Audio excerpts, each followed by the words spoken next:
So let's just get started. All right. Thanks so much for joining me. Thanks for having me.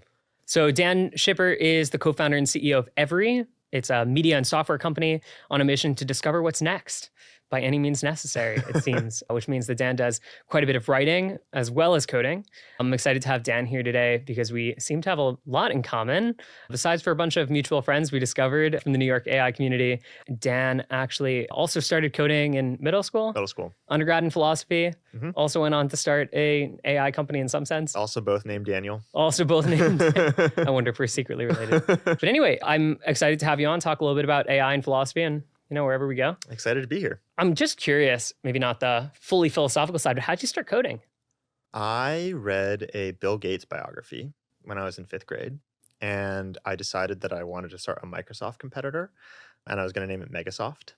And I wanted to build an alternate to Windows, so a different operating system. And I begged my dad to take me to Barnes & Noble and buy me a programming book, which he did, but he was like, it's expensive. I'll buy it for you, but you have to read it. And so I was like, okay. And so I read it and it was basic. So I didn't end up making an operating system, but I was like, oh, this is really cool. And I kept doing it because it was the only way for me to make stuff as a middle schooler. And I loved that feeling and just kept doing that.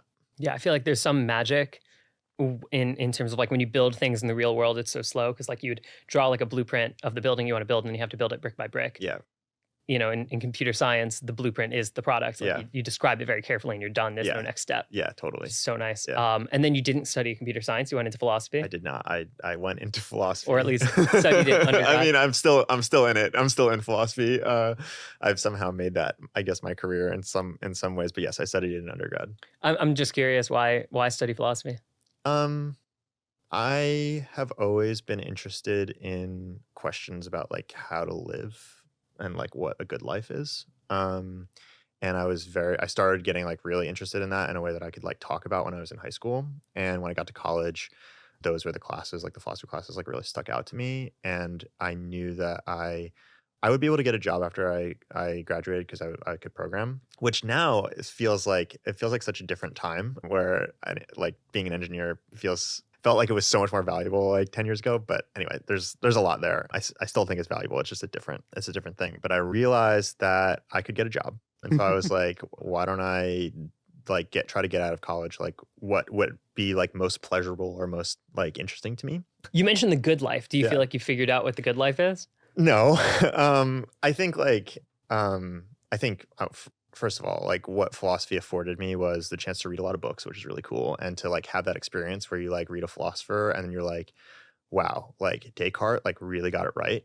Really? And then the next week you read I don't know, Locke and you're like, wow, Locke got it. Descartes sucks. I was going to say Descartes' an interesting choice. Yeah. And then every week you have that same experience and then you start to be like, wait, I don't know if any of these people have it right. You get to have a little bit more of a critical perspective on those kinds of frameworks, which is I think a philosophical way of thinking that's been really helpful. I do think in general, my perspective on most academic philosophy is that it actually has departed very far from its Socratic, Platonic, good life roots. And so I think after college, I got much more into psychology because I think psychology is maybe a little bit closer, depending on which branch of psychology you're talking about, but a little bit closer to thinking about the questions of the good life. And I think I've found some answers for myself, but those answers are not final and they're not general.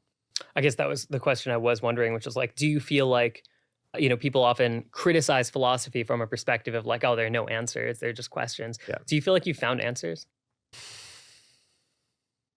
I definitely have perspectives on some of the traditional philosophical questions or philosophical dichotomies. I think there's this general feeling that philosophy doesn't make progress, right?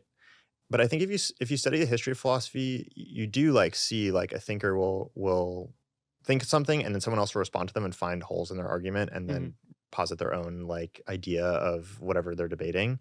And over thousands of years, you can track really big moments in the history of philosophy, like Descartes or Kant or whatever.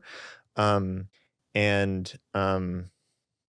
think I think pretty much every branch of knowledge works like that if you actually look at the look at the details of it. That there is progress. Or that the progress looks a lot like the progress in philosophy, where Ah, like a classic like way to like talk about it would be like Kuhnian paradigm shift type things, where progress doesn't necessarily look linear, and depending on how you look at it, like you can it.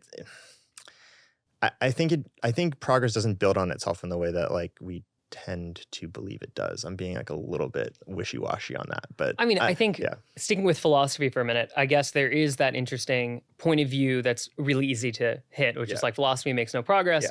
People are saying the same stuff now as they did then. Why don't we know the answer between, deontology or consequentialism or whatever frameworks? And then there's some interesting path you talk about in your own undergrad of like you discover a framework. It's magical and answers every question until you reach that next step and someone creates this hugely problematic thought experiment, and suddenly you're like the framework falls, but the new framework stands. Yeah. And this happens to you as a person enough times over the course of like 3 years that you realize like, okay, I'm skeptical that any of these frameworks are gonna stand. Yeah, definitely. I think you start to think about like, and I think a lot of philosophers like Wittgenstein or like a lot of the American pragmatists or even Kant are like, you start to think about what the limits of inquiry are and why we can't like come to those questions. And I think that's something that I've thought about a lot. And those are the kinds of thinkers that I really like for that reason. And it's also why I've been like really interested in machine learning and AI, because I think same shift has sort of happened in machine learning and AI where Like the wishy-washiness? not the Or I don't is know it- about I don't know I don't know about wishy-washiness. I think that the traditional AI paradigm, symbolic AI, which Mhm. is trying to like represent intelligence in the basic units of logic, symbols and their relationships, didn't work. And it didn't work in the same way that I think a lot of philosophy, like Like Platonism the didn't work. same kind of approach to philosophy didn't work, which is basically like being able to spell out answers to ultimate questions like what does it mean to be good or whatever in a like really explicit like rule-based way. Mhm.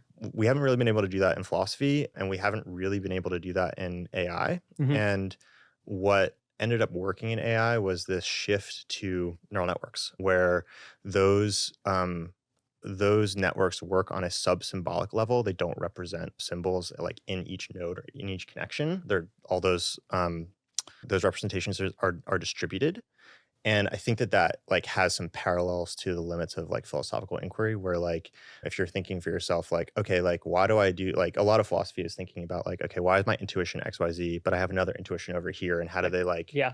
how do they connect? And I'm trying to make them like consistent and have one principle that like underlies all of them. And they seem both super strongly held and yet super inconsistent. Yeah. And suddenly you see a neural net, like specifically a language model, produce two opinions that directly contradict. I don't know if you've done this, but I love with ChatGPT occasionally you can ask it questions where it will answer confidently with like an answer in a factual kind of way. Yeah. And you can lead it down a path that it does contradict itself. And then you say, does that sound like a contradiction? Yeah. It says, yes, you're right. I did contradict myself. Yeah. And, there's some interesting, still like resistance, I guess, to the idea that one can hold multiple contradictory opinions. And I think for me, like I'm like, actually that's fine, because the contradiction only happens at the like conceptual level, which is where the symbolic like contradiction exists, but there's no contradiction at the sub-symbolic level. Sub-symbolic as in like in terms of how people behave or decisions that get made. Sort of. So in a personal situation, it's like we have like a vast amount of intuitive knowledge and intuitive awareness that we cannot and should not, like, it's not helpful to like try to make explicit in every single possible scenario. And the fact that intuitive awareness and intuitive decision making has contradictions, to me, doesn't really matter. It matters, I think the contradictions are important in specific cases. Like there might be cases where you're having a problem in your life and like you're holding to contradictory beliefs, and you want to like try to figure out, like, you want to update the weights in that, like that little like subnet basically. Yeah. But the point is not to like explore all of the weights and make them all explicit.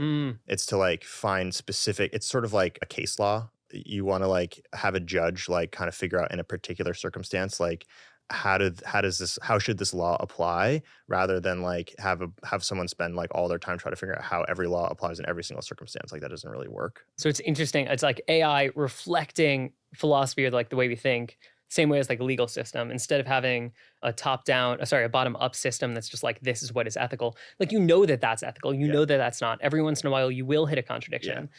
And then you do need to fix the contradiction, but you don't have to do it by changing all of your values. You Yeah, could just yeah, totally. I think say, the project that we embarked upon like 2,500 years ago with Plato and Socrates is like, knowledge is only what you can define and explicitly lay out. And I think what we've found is that like trying to do that to some degree is really helpful, right? Mhm. Like we've made a lot of progress, but trying to do that in an ultimate general way where there's no contradictions doesn't work so well. It's like, Yeah.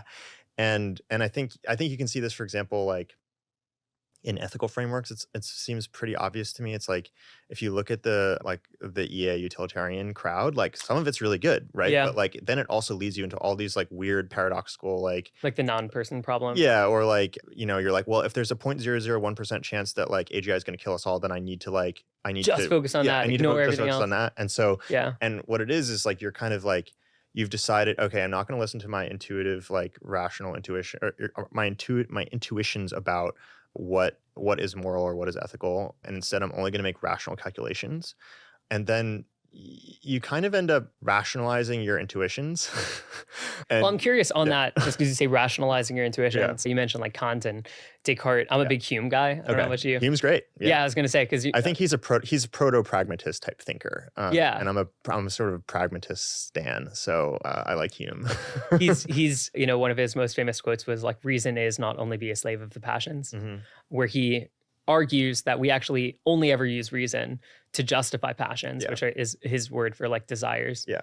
I guess there's what I found fascinating when I first encountered Hume was just this idea of psychologically inescapable concepts and the idea that kind of like we shouldn't, like, if there are things that you can't doubt, if there are things you can't, think differently about, perhaps we should like acknowledge that, keep it as part of our framework, not try to fix it and say, totally, that wall that looks white, actually stop thinking it looks white. It's like, why?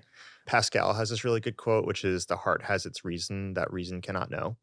And I really like that. I think that makes a lot of sense. And I think the sort of Humean emphasis, I guess, on knowing the limits or allowing yourself to like have unexplainable passions is like fine. Yeah. It's the point. The problem is that like we feel like we can't admit them and we sort of try to hide them, and then that causes all sorts of like issues. Yeah, when you're kind of like, no, actually my whole ethical system stands and all of my opinions are fair, and I don't contradict myself when I say I would, pull the lever, but I wouldn't push the mad, like, that's not a contradiction. No, it's a contradiction, and maybe it's a fine one, and maybe it's one to be aware of, to draw lines in your psychology, not psychology. I think one challenge here that's kind of hard to escape is there's something nice about symbolic reasoning when it comes to AI. It gives like a predictability. Like if we could create an ethical framework that just answered all of ethics, we would be in a position where at least we could all agree it's like fair. At least we can all agree, that's the one we...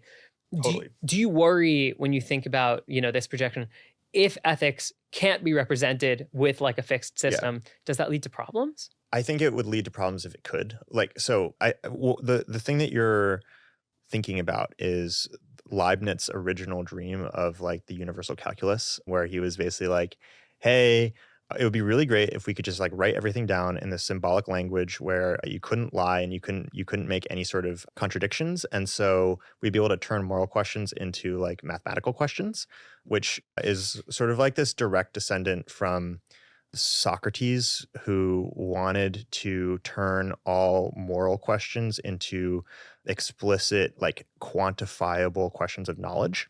And my feeling about that is, I guess in like some way it would be nice to be able to be like, like universally, yes, this is how things go. But also like there's sort of like this, that sort of feels like death to me. Like if we've answered all the questions of ethics all day. Yeah. I think there's, there's definitely a truth to that. Yeah. The ways in which it would suck to have all the answers. But there's also the side of, are you familiar with like long-termism? I think one thing that does strike me about long-termism, that like area of study, not just the ethical claims, but long-termism is just the idea that like we should be really focused on the long term because there's a lot of time and people in the future. But I think specifically the idea of like there are systems of like ethics that last a really long time, right? Like the Bible is a thing that's like 2,000 years old, and it's stuck and like the things people believe haven't changed. And we could be in a moment where things solidify really strongly. Yeah. So I think there's something more I would wonder about, which is like, even if we don't move into the rigid perspective of here are some rules in a universal calculus, will we not still inevitably enter a world of like rigid, not rules, but a rigid neural net that just decides on ethics? That's something you think about. Yeah, I think that there are these phases in the history of like moral thinking where you get a wave of like anti-authoritarian thinkers who like try to find a new system. So like the Protestant Reformation is like a really good example. Mm-hmm.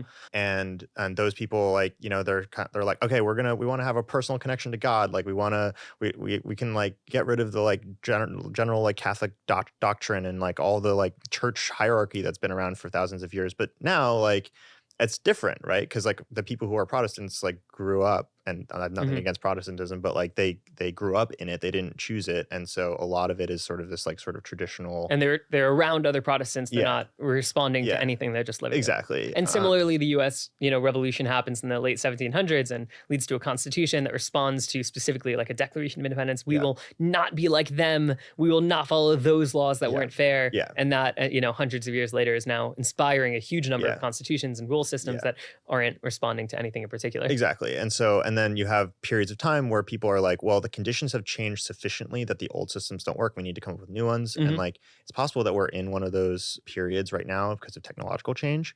But I think the appropriate way to ultimately think about new ethical systems, like let's say long-termism, is rather than like people in the future are all that matter, is to say like, it would probably be better if we shaded a little bit more in that direction. There's there's all of these different ethical and moral considerations, and we can't actually like prioritize one over everything else, and that wouldn't be good.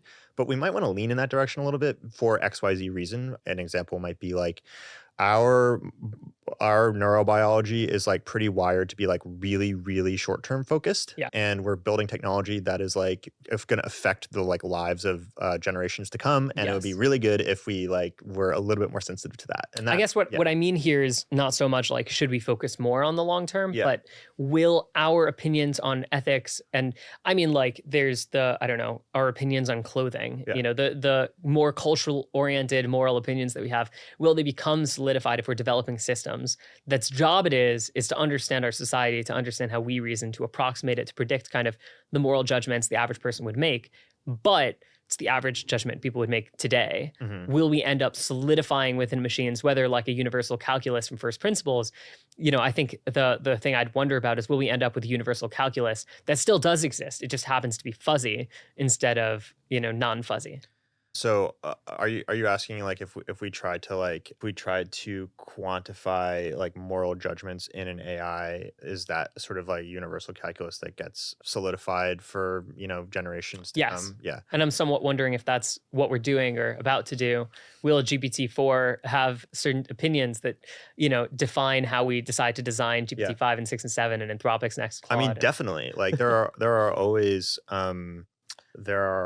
these sort of like positive feedback loops where we have QWERTY keywords because of exactly. It's like, so yes, 100%. Because someone decided QWERTY was optimal and then it took off enough that it became the default. Yeah. And whether or not it is optimal, it's not going to change. Yeah, I agree. It won't change until we no longer use keyboards anymore, which might happen the next 100 years or whatever. Like I wouldn't be surprised. But I would mention, you mentioned the Protestant Revolution, we mentioned the American Revolution, and yet going back to the Bible, going back to Socrates and Plato, we still maintain those opinions. Like Socrates still matters today. He does. Because he happened to live during this critical period when writing was kind of really a thing, and he had the freedom to talk about philosophy and whatever, people thereafter read works inspired by him. Totally.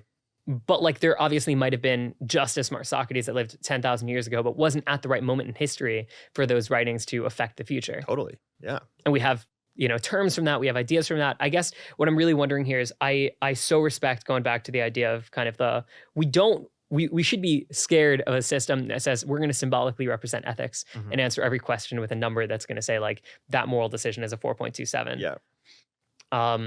I wonder if do you have a vision for what it would look like? Do you think that we should have a vision for AI doing ethical reasoning independently and at scale? I think that's such a good question. I actually in 2016 like spent a while writing a novel about self-driving car ethics and like Really? what should self-driving cars do in those like sort of scenarios. And I want to know, like I really want to know like under the hood, like I'm sure there's no explicit like rule system that's like if you're about to hit the mayor, like don't, like hit someone else. Yeah. But city council, Yeah. But for sure, like there are like there's some sort of implicit ethical system in these systems that we don't know about. And Mhm. I think that's really important and interesting. And Especially if they're not consistent. Like yeah, there's something even weirdly like the realistic direction we're going, I feel like, is if you're using GPT-4 and you make multiple inference requests, you end up with multiple responses. There is a chance that we end up with these yeah, non-deterministic systems that are like, well, the I mayor's guess. I think like the like history of philosophy is in some ways, and you can apply this to science too, but it's a little bit different than science. But like the history of philosophy is you can think about it as the quest for certainty, for absolute certainty, and with the hmm, idea that like if we can like ground our like what we know, our knowledge in this like certain transcendent truth, like that will fix everything, mhm, right? And I think one of the things that I've learned about life and I think is more compatible with like a more pragmatic, probably like businessy mindset is like embracing the uncertainty and the complexity of life. Um, and I think like in a lot of ways that's what language models do because they do model like all these different ethical positions and they shade one way or mhm, another, but like you can prompt them to do whatever you want. mhm. And I think what we'll probably end up with is a diversity of models from a diversity of viewpoints where each particular model maybe has like some leanings, but also Yeah. like it's like their actual ethical viewpoint is like not it's you can't actually write it out. Like it's Yeah. not an explicit code. It's just like it's implicit. And I think and the nice thing about that is we get to see how those things play out, and we get to choose which ones we want to run our society with, Mhm. which ones we want to run our lives with. And I think that's actually really really cool. Like if you think about for example, a lot of our society runs on moral judgments, so like the court system, Yeah. but those are the moral judgments of like 12 random people. Yep. And I think there's a lot of situations in which I'd probably want a language model judging me. Yeah. Because like what's interesting is about language models is they're frozen, right? So you can get a consistent decider for lots and lots of different cases. And so the consistency would yield some sense of And fairness. yeah, you can And prove I guess fairness you can basically. have 100 jurors with 100 perspectives, let them vote, Yeah, choose whatever rules you want. totally. So that's a really interesting point of view. If you were to say we're actually going to sample 100 random jurors from the population, none of them are human, and they are going to have different perspectives. Yeah. So is this court utilitarian? That's probably statistically, I don't know, 13% Yeah. utilitarian. Yeah, Yes. definitely. And I think that rejection of any one particular organizing moral framework for like we use the framework that fits the situation best, and then you have to ask like, well, what fits the situation best? And the answer is like there's no actual philosophical answer to that question, but that's Mhm. exactly what neural networks do is they figure out what the situation is and then they apply like thousands of rules partially to Yeah. like to like fit the situation best. Mhm. And that's what human intuition does too. And being okay with that being our moral how we operate morally is actually the only I think possible and the best way to do things.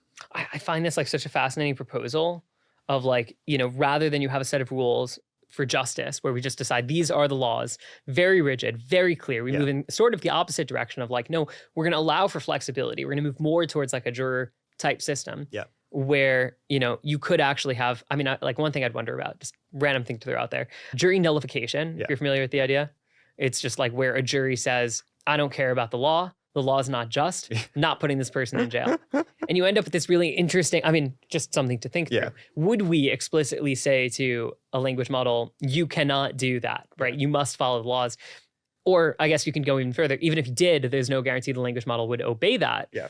You know, I, Maybe I think and I think this actually connects really deeply to like technology and society and history in this interesting way, which is like one of the things we're describing is something that's a little bit more like a direct democracy, like in Athens, yeah. right? Where everybody is in Athens, where Socrates and Plato come from. Everyone's a juror, they're a judge. They can bring suits. They're statesmen. They're warriors. They do everything, right? And obviously, Athens had a lot of problems too. But like, if you're a citizen, life's pretty good. And and The citizens, asterisk being on yeah, citizen, but yeah, yes. exactly. And but citizens, like, you're expected to be an excellent generalist, basically. Yeah. And that starts to fall apart in Athens as Athens becomes an empire, because empires require a lot of complex bureaucracy and no person can be an expert at everything. And so you start to get specialization, which then, like, basically you go from like a generalist culture, a polytheistic generalist culture, to a monotheistic specialized culture where you have the rule of law and abstract markets that allow people who don't know each other and are not generally excellent to collaborate.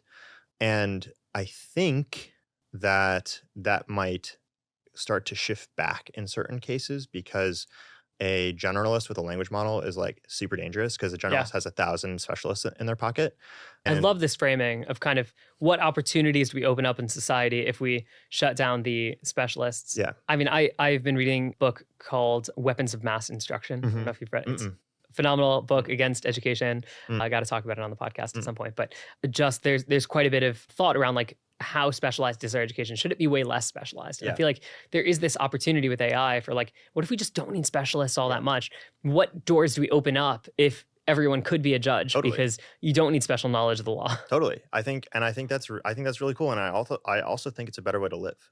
Yeah, it just sounds. I mean, also just thinking about your life. Yeah. Like I don't know. I hated the idea of being a specialist at all Yeah. points in my life. And people are like, Yeah. "Oh, people love putting you in a bucket." Yeah. And I feel like I don't know about you. I always felt like, stop putting me in a bucket. I'm just a human. Totally. And I mean, maybe that's why we've started companies, because like Yeah. that's a good way to be a generalist. And I found with AI stuff, like that's been the biggest accelerant to my like generalist career possible, because like now I sit down and I like code a little app, or like I make a little movie, or like Yeah. I can do whatever I want without lots of money or lots of people. And I think that's like super special, and I think it's a good way to live. And I think the ramifications of being able to like the way that I think about the way language models allow us to coordinate is we've put a lot of emphasis on concrete, explicit rules and explanations in law, in religion, in science for many, many generations. And that's because it's much easier to coordinate people that way. Because a person can write down a set of instructions and then give it to another person, and like they can follow it if they believe in God, or they believe in the rule of law, or whatever. Oh, or in science, they can follow the experiment to like verify it for themselves.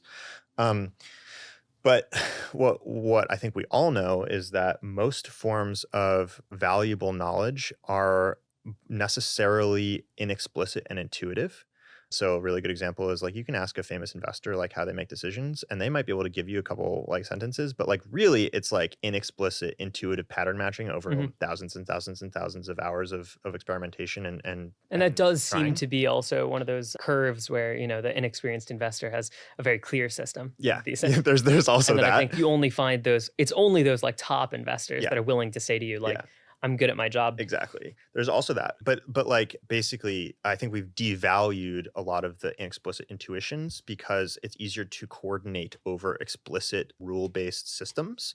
But what's interesting about AI is you can now take an inexplicit intuitive process and put it into a tool that can be transferred between people. And so it allows for collaboration between human beings on intuitive, inexplicit tasks or bodies of knowledge. So like a really good example would be, you care a lot about psychology, like different therapists and like psychiatrists, different clinicians have like vastly different levels of skill and are fitted for vastly different types of patients. And in general, like the biggest predictor of like therapeutic success is the therapeutic alliance rather than like any particular school or amount of education or whatever, which means that how good a therapist is highly contextual. Although And they're also, I feel like even when you do look at therapist bios, by and large, they will go down the like, I'm good at everything. I know it's horrible. It's I can talk about that for hours. We should sometime. This is what I do for a living. So.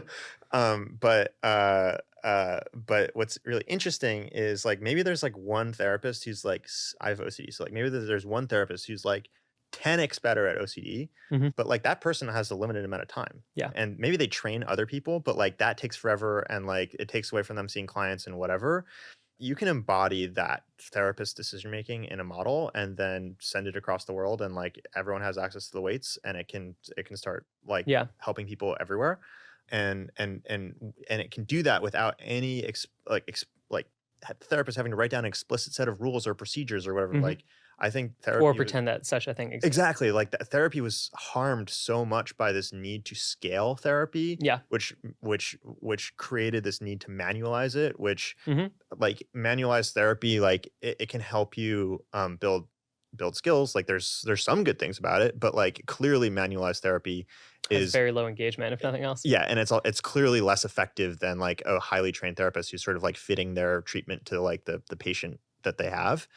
It's interesting yeah. to just follow the trend. I mean, I feel like there's a few areas where you have this interesting point of view of like fuzziness is awesome. Yeah. And if we're not limited by the fact that we have to create like these strict systems, then we can actually like scale stuff out a lot. Yeah. Especially when it comes to expertise. And then we can leave people as generalists. Yeah. That's a really good summary. Thank you. Of course.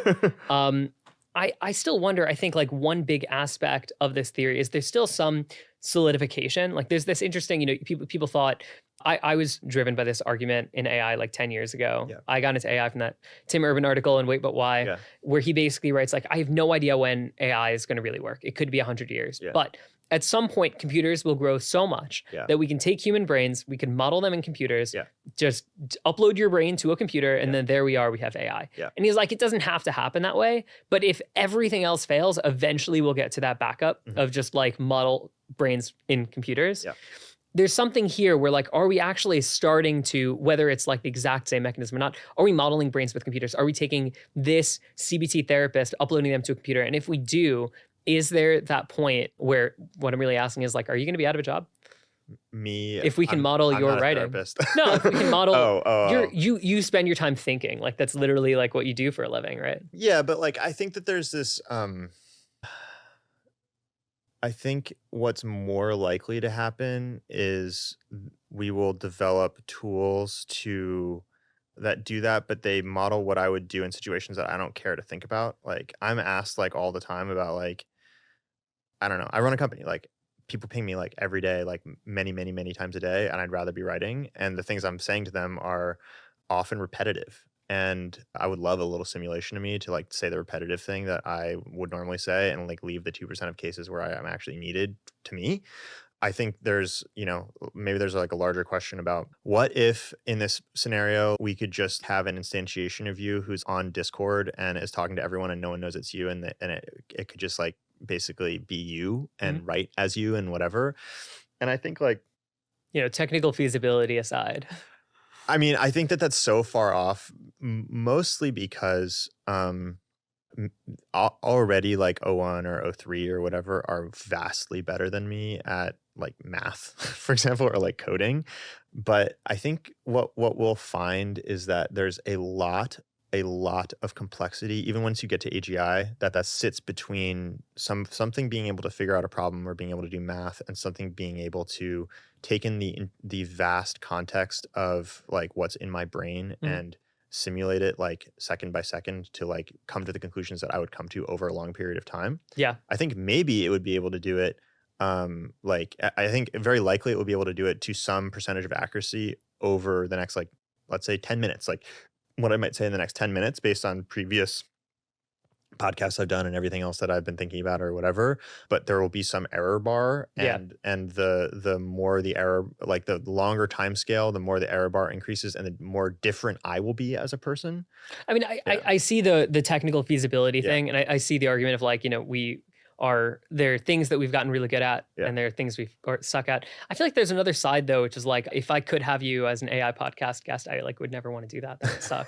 I think I also, I think and similarly, I mean, I run a company that's building foundation model for psychology, and I had a meeting with my coach like a couple hours ago, who's a person, and there are things she's not remotely capable of that the AI that we develop is. But it's a very different interaction. And I feel like, at least for me, I'm just positing this to get your take. I actually could imagine a very different universe, which is I wouldn't want to talk to an AI version of you.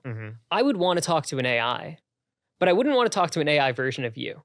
Because the latter to me has some lack of authenticity. I'm imagining a world when you talk about generalists and specialists, when you talk about someone talking to an AI version of you, Yeah. you're saying that insofar as you're a specialist. Yeah. And in my head, I'm like, well, then cut out that. Yeah. Like, I don't want to talk to the AI version of you that's a specialist in something. I want an AI that can give me the right answer or move quickly. Yeah. If I want to talk to the person in you and connect with Yeah. you and gain what I have to gain by talking to you as a Yeah. full person, then I kind of want to Yeah. talk to you as a person. I think that that's true, and I think I think it's very contextual. Like AI is it's new technology, right? You know, you've read my writing. People, you know, Plato was like didn't like writing because like a conversation is a much better way to get to know what someone thinks than writing is. But now we think of writing as being like a main way to like get to know what someone thinks. It's not the same as getting to know them, but it is a legitimate way of like forming some kind of relationship with them. That's a really fair point. For particular contexts. And I think people get like bent out of shape about this like maximalist, like, well, what if it replaces everything in all contexts? And it's like, it probably won't. Actually, people like hanging out with people. Like that's probably not going to change. But now there's this like new medium, this new technology that makes me available in contexts that I would not normally be available in that would be valuable, right? Like you're probably not going to want to interview me on a podcast because it's like, why would you want to do that? That doesn't make any sense. There might be some podcast formats that figure that out. I don't know. The current I wonder. format. It's just the question is in what context would it make sense? And there probably are those contexts, but it doesn't mean it will make sense in all contexts. I mean, I think the analogy is really strong, which is like if you are listening to someone having a conversation, it is a way of talking to that person, you know, at a distance, and perhaps we can move in that direction. And I do appreciate that, like literally what you do is try to understand the future by being a bit moderating. I was thinking before about, I think it was your post on Sora where you kind of said like, when you see Sora, there's the moment of like, oh my God, whoa, everything is going to change. And you have to remember, okay, like take it step by step. Yeah. We'll get there, but not immediately. I do appreciate that when thinking about the near future, especially. I do want to go in the utopian point of view though, because you know, you're a philosopher. Come on. Like you have to admire those days of like Plato and Socrates and Aristotle who are not thinking in the same career terms that we are now. And I feel like from that utopian point of view, correct me if I'm wrong, but I highly doubt that you would change your job if money stopped existing. Like if you didn't need money, would you really do much very different than what you do now? No, I love what I do. Yeah. I mean, me too. I'm very lucky that I get to do that. But yeah, this feels like pretty close to my ideal state. Yeah. But I mean that within the context of being a generalist. Like I think the ways in which, you know, we have to end, like the ways that society runs where people overly specialize, where we have this idea of living on a global scale. Like I just wonder if, you know, when you talk, what's interesting about, you know, talking to people is like they are kind of substitutable in some way. Like the kids you go to school with can be your best friends and you only know them because you happen to go to school with them, but that doesn't remotely take away from the fact that they're your friends. Mm-hmm. It's more like the world in the last 100 years or whatever has moved towards this more globalist point of view where people specialize, where the focus is constantly on pushing the world forward. Is there something on the world we're talking about like not needing specialization as much, giving more power to the generalists? Is there a next step there that is kind of like, stop worrying about money, you know, stop worrying about pushing the world forward, be a generalist, be a person? Maybe. It would be nice. I think it would be nice. I do see these technologies as having serious like issues and potential drawbacks and also having lots and lots of benefits, one of which is like the potential to create a flowering and human flourishing that I think that is quite underweighted in the current discourse and is what I'm trying to bring about in a small way with Every. Do I think it gets rid of money? I think money is doesn't have to be tomorrow. Yeah. I was clear. thinking about this the other day because like Sure. money is this interesting thing where in a sense it's pretty analogous to like concrete explanations or symbolic AI in the sense that it reduces everything to a specific number. Mm-hmm. Like all the complexity of a company is reduced to just like how much money did you make? Same with people. Mm-hmm. And that's really necessary in a society where you need to be able to coordinate amongst anonymous people. So as opposed to I would give you 3 of those for 2 of those. Yeah. Which might remain true even if we abolished money. And then you might as well use money to anonymous. I don't know how this works, but there's maybe some like interesting like there's some interesting crossover between the like AI's ability to kind of like allow us to optimize along many different dimensions all at once without having to reduce to a single number, and like meme coins like in crypto basically where you have many different forms of currency that all represent many different facets of life or reality,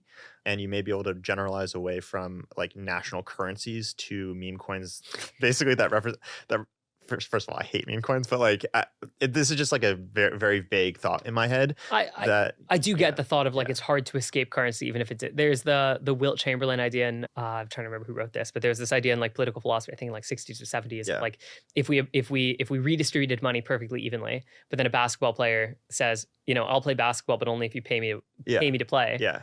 Then suddenly he has more money than anyone else. And that's the interesting thing about like the really funny thing to me about crypto is like the internet is this beautiful place where scarcity does not exist. Yeah. And then we invented it because With crypto. because Yeah. humans like status. I do find it fascinating, off to the side, but the idea of how often people are like, now you can start paying for things on the internet. And I'm like, isn't what's great that everything is so free? Yeah. People don't post on Reddit and then charge you to read their posts. And then suddenly you're like, well, you could give them money for posting. And you're like, I'm not sure I want to do that. Yeah. But I agree. I think part of the beauty is the abundance, and that's kind of why I think on these lines of specialists of like, with abundance, shouldn't we celebrate the fact that like you wonder like, should kids learn Shakespeare? Yeah. Well, is it useful for a job? I would wonder if specialism starts to disappear, will the value of studying poetry, philosophy, whatever? Like I asked you why you studied philosophy. I studied philosophy for the intrinsic motivation. I loved it. It just was awesome. Mhm. And it served no purpose. There was no next step. It sounds like you have a very similar kind of point of view. Mhm. For some reason, our society doesn't push very hard on those ideas. We have this, but what does it serve you? Will it help you find a job? And I think both of us had the comfort of like, I'm okay. I'll find a job. I don't have to think about that right now. Yeah. Wouldn't it be a beautiful thought to imagine that for everyone? That would be beautiful. May it be so. Maybe so. I think the idea we talked about much earlier, I'm still processing, because I think whether or not we answer it, we're talking about philosophy. Do you come to answers? I feel like there are some philosophical questions where I've come to a stable enough state that it helps keep me sane for a little while. But I do wonder, in this world of fuzzy systems, in this world of uploading your consciousness to Discord to talk to a lot of people, should we be a lot more worried about the way in which we upload our opinions that could stabilize our society too much? Stabilize? Like have our legal opinion, like case law was the example you gave. Yeah. If we uploaded all of our case law to machines, would that mean that we can't create new contradictory case law? That, the current case law decides future cases, in a slightly fuzzy way, but there's still sort of like, okay, this case is 60% similar to that one, 40% similar to that one, therefore here's the ruling.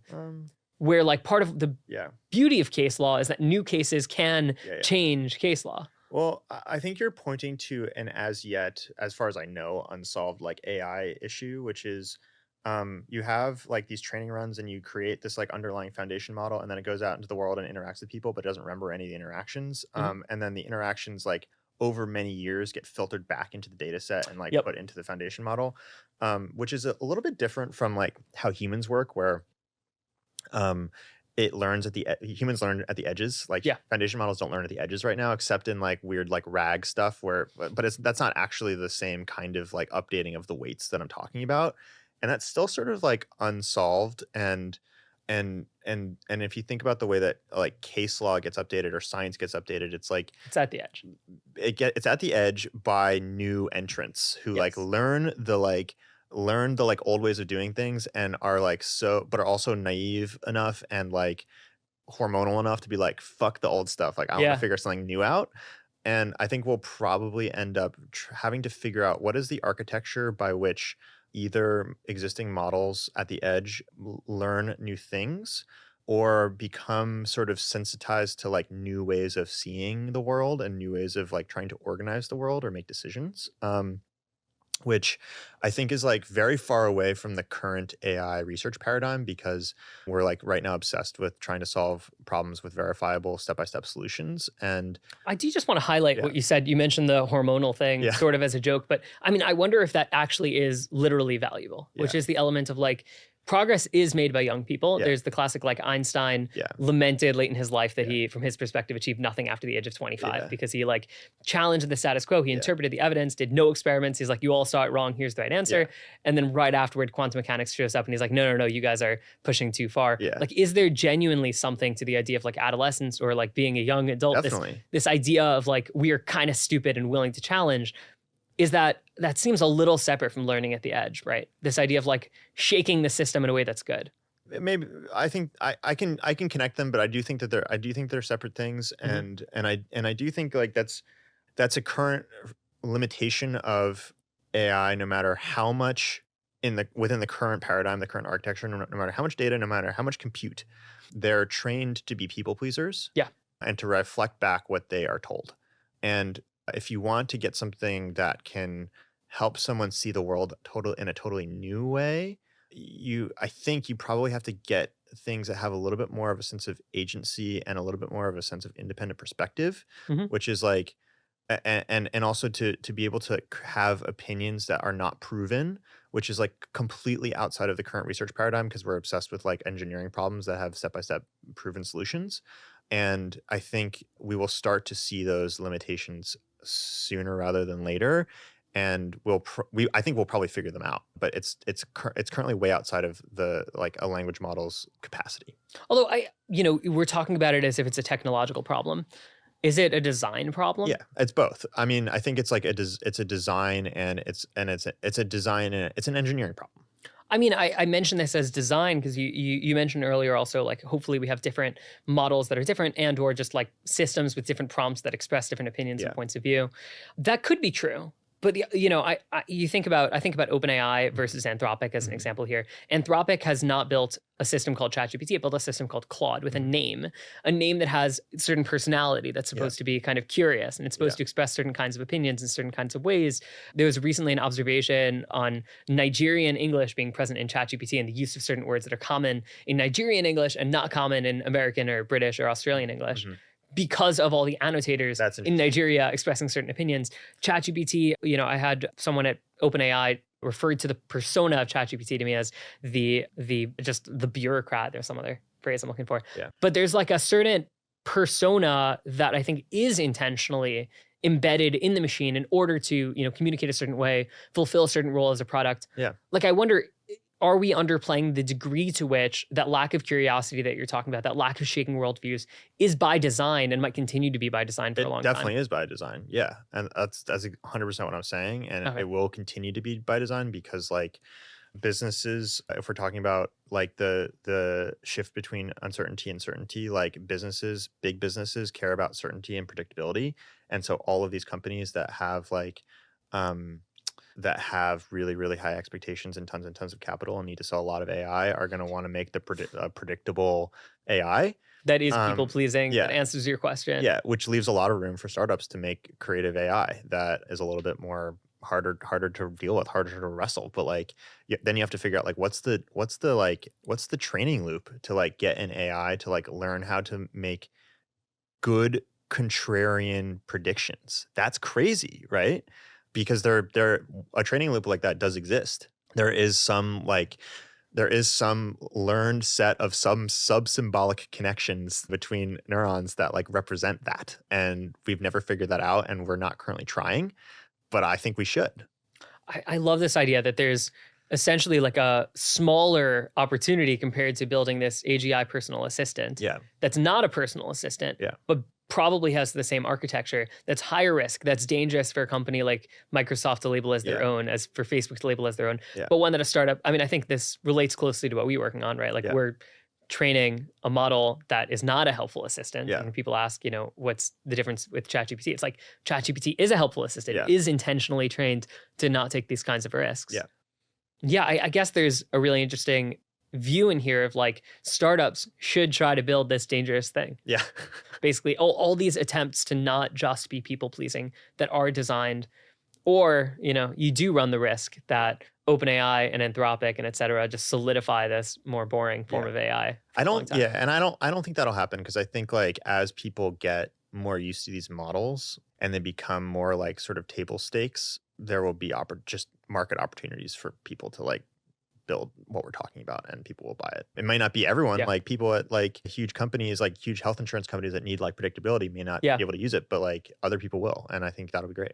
I agree. I think there is, though, on the note earlier on specialism, there's something interesting here about like the commercial use cases, like you said, are generally those more deterministic, more predictable ones.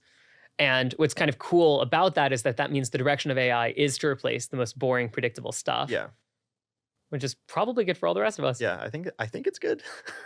I think it's good because generally, like, humans would prefer not to have to do the same thing every day unless and, like, I think that there are some situations where it turns into, like, a real craft. Like, you think about, like, I don't know, I'm thinking about, like, a Japanese sword maker. Like, that person probably loves making a sword the same way all the time. But, Yeah. like, I think those are much fewer and further between, and having systems that, like, take the, like, highly specialized sort of like factory worker, but of the knowledge era Hmm. type tasks away, I think will end up being good, even if it's like we need to figure out how to transition people to other ways of thinking and other ways of working and all that kind of stuff. I love that vision. Yeah.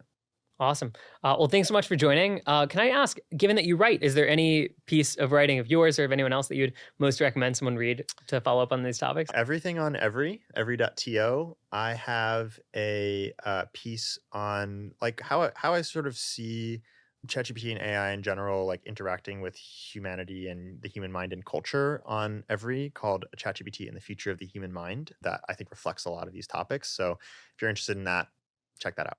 Awesome. Dan Schipper, thanks so much. Thanks for having me.